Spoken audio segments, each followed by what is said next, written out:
Hi, and welcome to the Oikos Family Podcast. I am Sonja Wood, and today I'm sharing with you the last chapter, being chapter 7, of this little classic treasure which we found years ago called Roses and Thorns. And I've been sharing these chapters with you one at a time in these podcasts. So if you want to listen to any of the previous ones, you can, because each one is a little standalone story.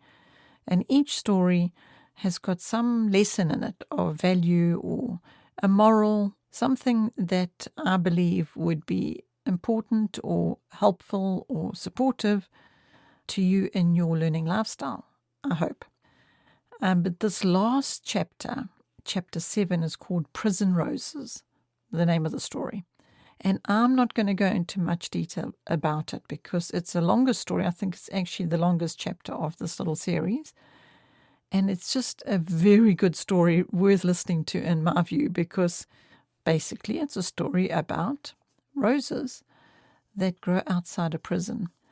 And it's quite a profound story, I find. And I love all the different little lessons that can come through it. So it's got a lot of variety within it of lessons that you can pull out of it, life lessons that could possibly be pertinent to you or somebody you know or your children, whichever. So, without further ado, let me leave you with this last story in our Roses and Thorns podcast series, Prison Roses. Thank you for joining me. Bye for now. Prison Roses. Most people's image of a prison is a depressing, dreadful place. It has gloomy courts, high walls, narrow barred windows, and strong doors. These make it a foreboding place indeed. Full of gloomy anticipation, I visited the Knoxford jail one day. This building of reform was very different from my early ideas of dark prisons. The most touching difference, however, was a project completed with well-placed intentions. Someone had transformed a small interior courtyard leading to the execution room into a garden. It was a joyful surprise, blooming with roses and other flowers like any cottage garden. "Prison roses," I exclaimed, as I stared in awe at the budding flowers. No doubt the prisoners watered them with their own bitter tears while on their way to be executed. This garden received the last gaze of the prisoners cast upon this earth.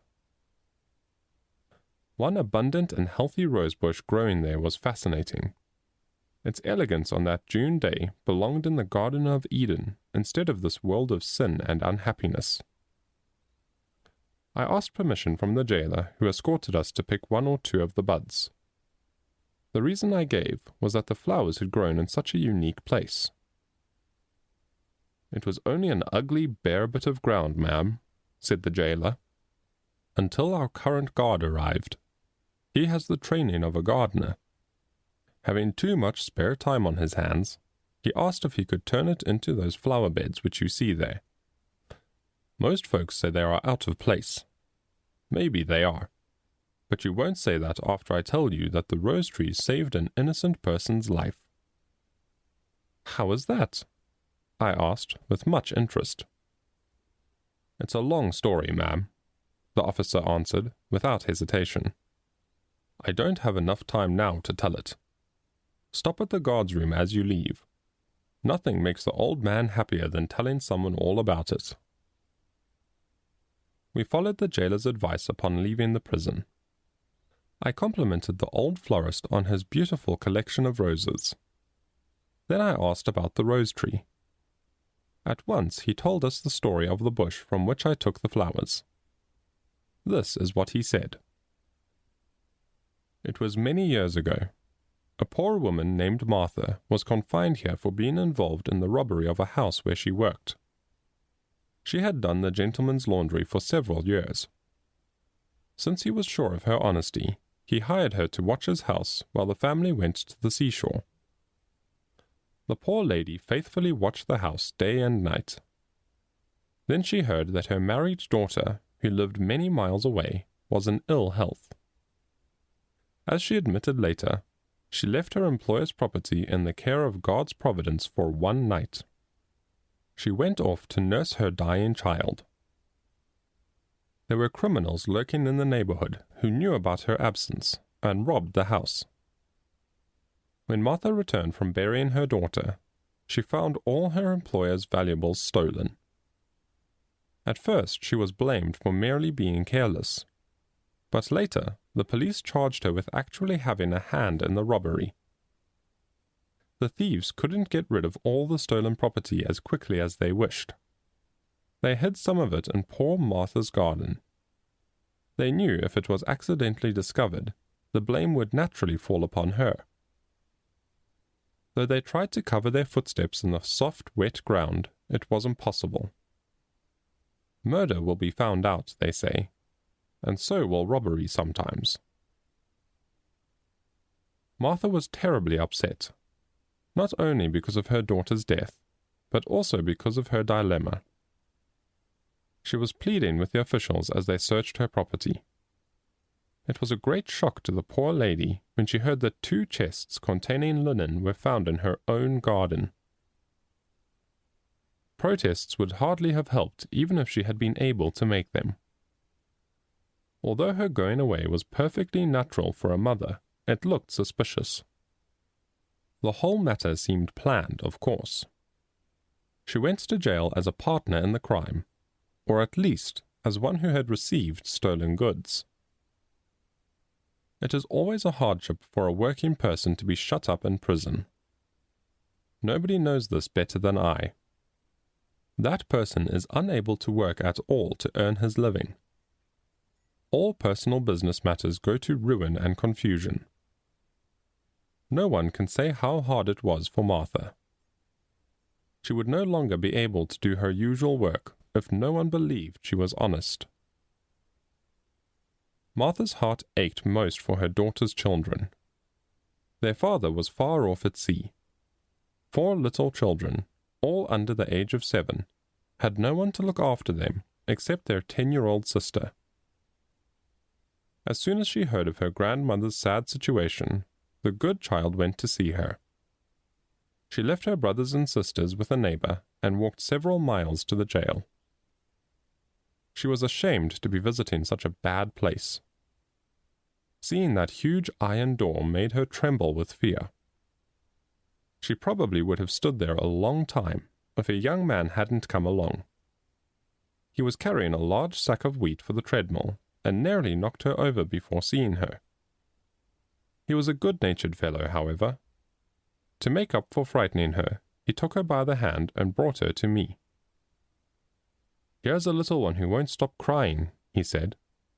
"I suppose she is the daughter of one of your prisoners and wants to see them." "My grandmother is an honest woman," cried the poor child. "She never harmed anyone. Please let me go to her."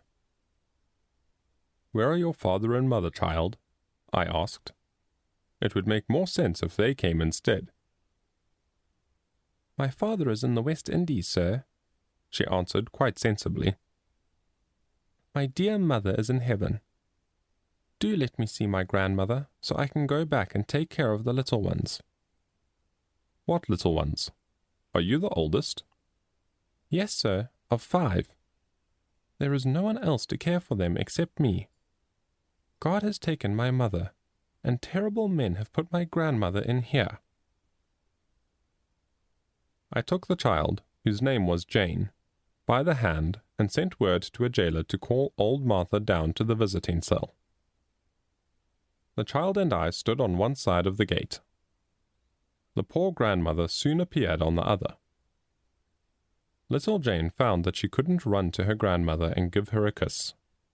Instead, she could get no nearer to her than the 5 feet space between the 2 iron gates. She cried out pitifully and squeezed her head against the bars. She looked like a poor caged bird. Martha could hardly bear this sight. She was a good Christian woman and had put her situation in God's hands. She tried her hardest to comfort her grandchild and give her good advice. She told Jane how to manage the little ones and be a mother to them, I have heard many comforting words spoken from outside that iron gate to the poor, confused ones inside. It is not very often that the prisoner comforts and calms an outsider. "Go home, my dear," she said. "Take care of the little ones there. I will never say I was wrong to go to my own child before she died. I suppose I am being justly punished for not getting someone to take my place while I was away. If it is God's will, something will come out in the trial to prove that I am innocent. If not, I bless him and the gentleman who built this place. I can knit and read my Bible in my own quiet cell. I don't have to go in a disgusting common room where I would hear cursing from morning till night. God bless you, Jane. You may come back and see me when you are sure the children are safe with a neighbor. Take warning and never leave your duty, as I did mine." Little Jane wept softly and promised to do all her grandmother said. She promised to return whenever she could. This was not often, even though the little child was a favorite among the adults. There were many who did not mind going to the girl's lonely home to rock the baby's cradle. At these times, Jane ran to visit and comfort her grandmother. The only luxury which the old woman had ever enjoyed was a cup of good tea. Her imprisonment stopped her from buying any. Though she was cheerful and content with our wholesome prison meals, she missed her usual cup of tea.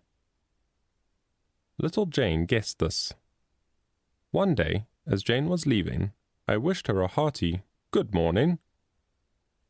She gathered enough courage to tell me how much she wanted to earn money, if it was somehow possible.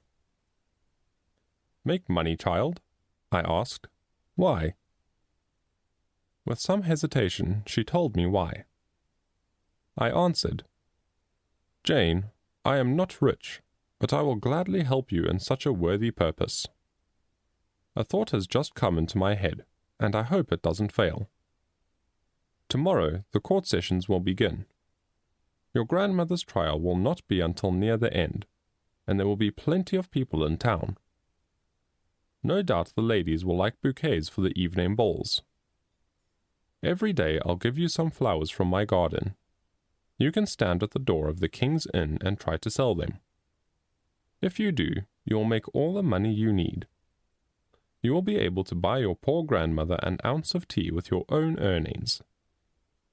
My roses are the prettiest and earliest in town, thanks to these high walls. This bush here is a rare sort. I brought it from my old master's garden. There are no more than 10 of these trees in all of England. See, there will be half a dozen rose blooms upon it tomorrow." The next morning Jane came dressed in her tidiest brown cotton dress. She had on a clean white apron and a straw bonnet she had made herself. Since she was afraid to mingle with the crowds around the doors of the inn, I decided not to send her there. I was afraid someone might ride over her or knock her down in the bustle. Instead, I advised her to sell her flowers in the park. The young ladies were likely to take shelter from the sun there. She did so. She didn't stand for long with her honest, sweet face and good manners. While offering her nice bouquets, she attracted the attention of a tall, elderly gentleman and his 2 daughters. They had come to drink the mineral water from the spring. "Look," he said to the ladies, "there's a pretty little country maid selling roses, and such pretty ones they are. Girls, how would you like a bouquet to remind you of home? Please tell me, child," he asked, looking at the flowers very carefully. "Where did this rose grow?" "In the county jail, please your honour," answered the little girl, trembling visibly. He had a brisk manner, and spoke as if he thought she might have stolen them. "The doorkeeper gave them to me when I went to see my poor grandmother." "Prison roses," cried one of the young ladies, gazing curiously at the pretty, innocent flowers. "Who would have thought they could survive in such a climate?" "Your grandmother is in prison?" asked the old gentleman kindly. "What did she do?" She went to help my mother when she was ill, answered little Jane. Mother went to heaven, and now grandmother is in jail. Some wicked men stole her master's things while she was away. She should have got someone to watch the house for her, the older gentleman said. If what you say is true, then the case seems cruel. How was she accused of the robbery? Some of the things were found in her garden, but she doesn't know how they got there, replied Jane. What a terrible shame, exclaimed the ladies, for the little girl's story had deeply moved them. Most unfortunate, said the gentleman, rubbing his forehead. Isn't there anyone here who can vouch for your grandmother's morals? Yes, sir, everyone can, answered Jane in her simple way. There isn't anyone who doesn't know Martha Wilkins. Wilkins? Exclaimed the gentleman. Wilkins? Cried out both ladies. Can it be our dear old nurse Martha? Did she ever live in Dorsetshire? Did her husband raise birds? How many children did she have? Little Jane knew nothing of matters that happened before she was born. She could answer the last question in a way that settled it all, though. She had one daughter only. If you please, sir, her daughter was my poor mother. That is why grandmother was so anxious to see her dear Mary Jane before she died. Mary Jane!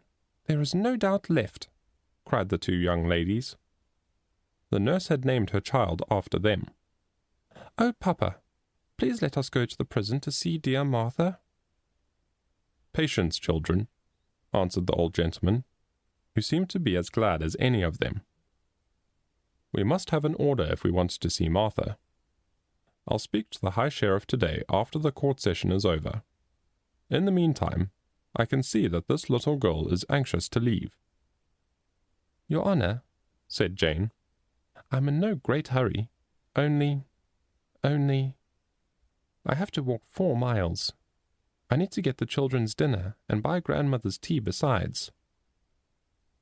Are you selling roses in order to buy tea for your grandmother? Good girl. Here's $1 for you instead of a dime. Run to the jail. Tell Martha that Mr. Dawes of Ashley is in town to be her friend. It will do her more good than all the tea and china. Here's something for yourself, cried Miss Mary, for being so dutiful. And more to buy toys for the children, added Miss Jane to her little namesake. Jane ran off to the prison as happily as if it had been a palace. Martha shed tears of joy when she heard of the unexpected arrival of her old master and how he met her grandchild. She acknowledged the hand of God in this turn of events, as she did in everything.